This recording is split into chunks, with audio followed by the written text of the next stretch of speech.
Itukuzwe damu ya Kristo. Karibu mpendwa mtazamaji wa Mwangaza Digital na msikilizaji wa redio Mwangaza FM kusikiliza ujumbe wa Mtakatifu Gaspari wa siku ya leo tarehe 4 mwezi Mei. Tusali ili katika kila jambo mapenzi ya Mungu yafanyike. Tusali ili katika kila jambo mapenzi ya Mungu yafanyike.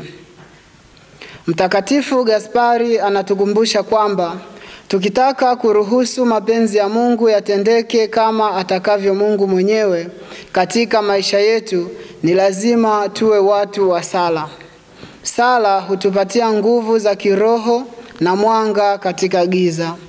Mapenzi ya Mungu kwa mwanadamu ni kumfanya mwanadamu aliye mdhambi afanane na muumba wake aliye mtakatifu.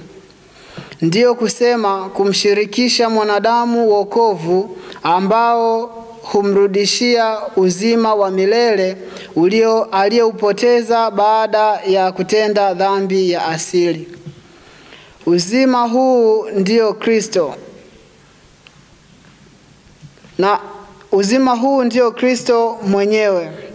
Kristo anatukumbusha anaposema, mimi ndimi njia na kweli na uzima, mtu haji kwa Baba ila kwa njia ya mimi. Rejea Injili ya Mtakatifu Yohane sura ya 14 aya ya 6.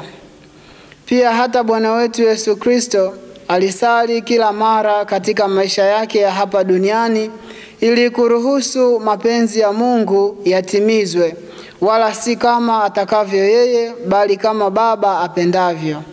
Rejea Injili ya Luka sura ya 22 aya ya 39 hadi aya ya 42.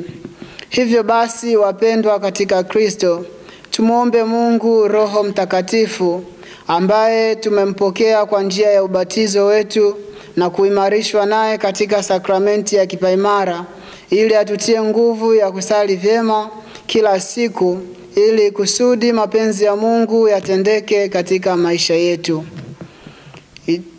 Itukuzwe damu ya Kristo.